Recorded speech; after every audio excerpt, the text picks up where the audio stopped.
In this video, I'm going to spend some time talking about the various different members of the League of Nations. We'll talk about the founding members, we'll talk about the expansion of memberships, we will talk about the number of members at its peak, and then we will start talking about the decline of members and the final member to join, the final member to leave before the end of the League of Nations. So we're going to do the full history of the League of Nations in this video, going all the way to the end when it was dissolved in 1946. And then in the next lesson, we'll talk about the structure in a little bit more detail, and we'll talk about some of the work of the League of Nations in the 1920s, as well as work that existed outside of the League of Nations during that same time period. So the League of Nations had a number of founding members. The League formally commences on the 20th of January 1920, and its covenant came into the force on that date. At its first assembly in Geneva, the League of Nations comprised of a total of 42 founding member states. That's not too bad, that's okay. And this was a relatively European-centric, with the addition of countries like Brazil and countries like China and Japan in Asia and Latin America, respectively. But there are some problems. The first notable absence, of course, is the fact that even though Woodrow Wilson had been championing the idea of joining the League of Nations and was in fact integral in drafting the Covenant of the League of Nations, the United States never joined. The Senate rejected the ratification. So one of the things that, if you go on to study A-level politics, for example, you'll find is that the United States, the Constitution requires that if there is a treaty that is signed, the president can do a lot of work negotiating and creating the treaty. But if you want to ratify that treaty, you want to actually have that treaty be effective in your country, then it requires the Senate to approve. The Senate is the sort of upper chamber of Congress, their sort of equivalent of Parliament, for example. And the Senate rejected it. They primarily had concerns over Article 10, Article X, which theoretically could compel military involvement. This was the provision that says that you have to be able to, or you have to respect the territorial integrity and political independence of every other country and every other member state.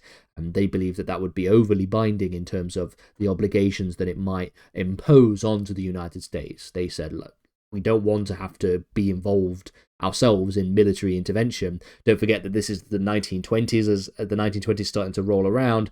For those of you who are studying the sort of US in the 20s modules, you will know that this is the sort of roaring 20s, where there's a lot of jazz going on, a lot of prohibition, a lot of all those things. But there is also a lot of what we call isolationism.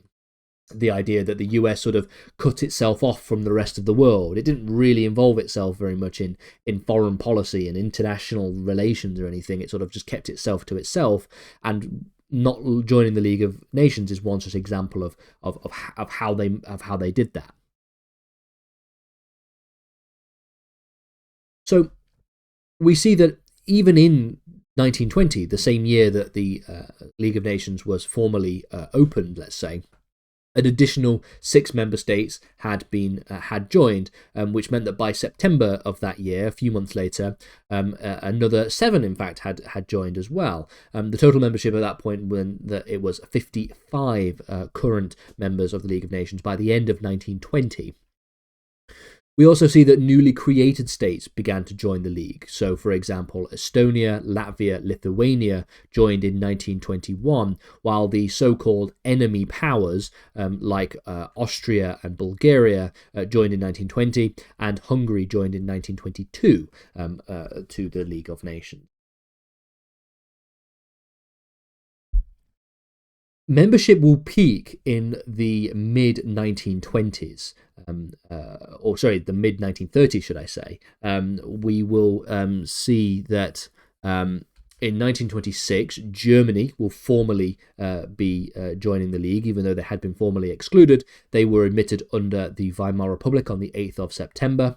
Ecuador will join in September 1934, and at this point in 1934, membership peaks at 58 countries. So you can say in some ways in some ways, there are some things to say about the League of Nations that's quite positive. 58 countries is quite a lot of countries for a sort of international organisation, but the fact that it only began with 42 and it would only grow to 58, and that would be the peak, and it would only go lower and lower and start to decline from there is obviously a sign that is a particularly impactful failure of an organisation.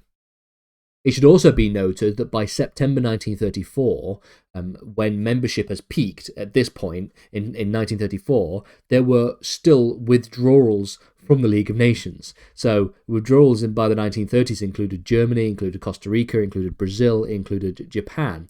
So even though the membership level peaked, there were 4 countries that had left already. And that was a sign of things to come, given the fact that they could leave so quickly and they could leave so easily. The 1930s, we see further membership issues taking place. We see that Iraq would join in 1932. Iraq began its life after the First World War as a mandate under the League of Nations, as a sort of former mandate territory. It gained its independence and then was established as a member of the League of Nations in 1932. In September of 1934, the Soviet Union would join, which marks a quite significant ideological expansion into a sort of communist country. And then the last country that would ever join the League of Nations joins in May 1937, and this would be Egypt. And it is at this point that we start to see the decline of the various countries going up to the Second World War. So we can see that, for example, the Soviet Union was expelled from the League of Nations in December 1939 for its invasion of Finland. We see that Japan exits in March 1933 following the Manchurian crisis.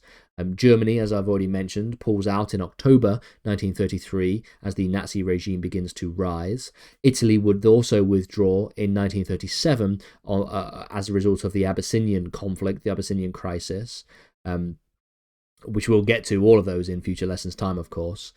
And so in terms of the sort of final tally, in total, there was a total of 63 countries that were members of the League of Nations at one point or another between 1920 and 1939.